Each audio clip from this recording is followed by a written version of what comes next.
দেশৰ ভিতৰতে সবাতোকৈ ভ্ৰষ্ট মুখ্যমন্ত্ৰী হৈছে ডক্টৰ হিমন্ত বিশ্ব শৰ্মা।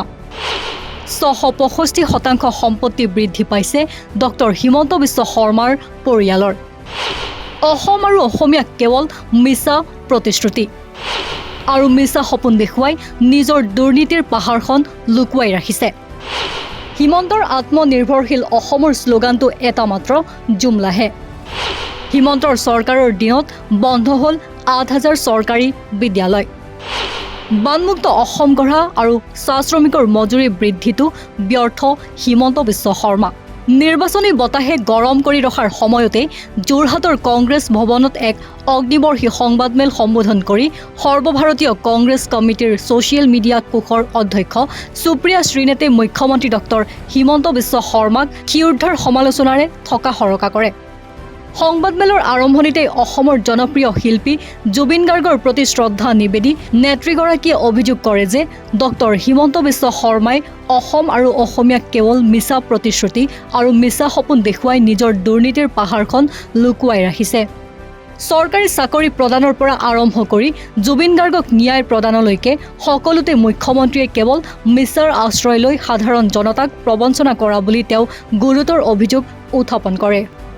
নেত্ৰীগৰাকীয়ে তথ্য সহকাৰে দাবী কৰে যে বিগত ৫ বছৰত মুখ্যমন্ত্ৰী পৰিয়ালৰ সম্পত্তিৰ পৰিমাণ ৬৬৫% বৃদ্ধি পাইছে, যিয়ে ডক্টৰ শৰ্মাক দেশৰ ভিতৰতে আটাইতকৈ ভ্ৰষ্টাচাৰী মুখ্যমন্ত্ৰী হিচাপে প্ৰমাণিত কৰিছে।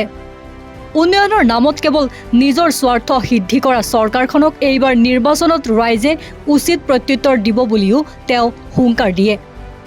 জুবিন গাৰ্গৰ প্ৰসংগ উত্থাপন কৰি শ্ৰীনেতে কয় যে এদিন বিজেপিয়ে জুবিনক ন্যায় দিয়াৰ প্ৰতিশ্ৰুতিৰে নিৰ্বাচনী ৰাজনীতি আৰম্ভ কৰিছিল, কিন্তু আজি পৰ্যন্ত শিল্পীগৰাকীয়ে ন্যায় নাপালে।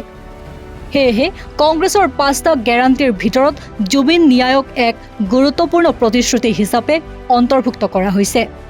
কেৱল ব্যক্তিগত আক্ৰমণতে ক্ষান্ত নাথাকি সুপ্ৰিয়া শ্ৰীনেতে বিজেপি চৰকাৰৰ ব্যৰ্থতাৰ এখন দীঘলীয়া খতিয়ান দাঙি ধৰে। তেওঁ উল্লেখ কৰে যে ইউপিএ চৰকাৰৰ দিনত ৮৮,০০০ বাংলাদেশী অনুপ্ৰৱেশকাৰীক বহিষ্কাৰ কৰা হৈছিল। তাৰ বিপৰীতে NDA চৰকাৰে মাত্ৰ ৫,৩০০ জনকহে বহিষ্কাৰ কৰিবলৈ সক্ষম হৈছে।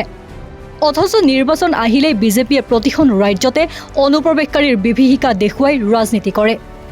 নিবনুৱা সমস্যাৰ সন্দৰ্ভত তেওঁ কয় যে ৫ লাখ চাকৰিৰ প্ৰতিশ্ৰুতি দিয়া চৰকাৰখনে মাত্ৰ ১৯% যুৱককে সংস্থাপন দিব পাৰিছে।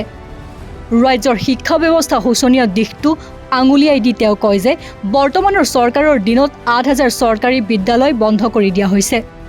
ইফালে ৰাজ্যৰ অৰ্থনৈতিক ব্যৱস্থা আৰু চাহ শ্ৰমিকৰ সমস্যাৰ ওপৰতো তেওঁ আলোকপাত কৰে। এসময়ত GDPৰ ক্ষেত্ৰত দেশৰ ভিতৰতে দ্বিতীয় স্থানত থকা অসম আজি বহু পিছুৱাই যোৱা বুলি দাবী কৰি তেওঁ আত্মনিৰ্ভৰশীল অসমৰ শ্লোগানটোক এটা জুমলা বুলি অভিহিত কৰে।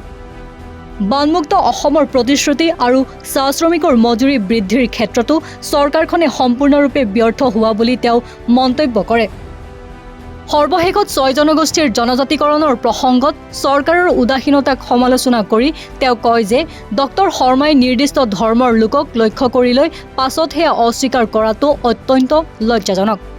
এই সমগ্ৰ ব্যৰ্থতা আৰু ভ্ৰষ্টাচাৰৰ বিৰুদ্ধে অসমৰ জনতাই এইবাৰ বেলট বক্সত উচিত শিক্ষা দিব বুলি শ্ৰীনেতে দৃঢ়তাৰে প্ৰকাশ কৰে। News desk report, north east নাও।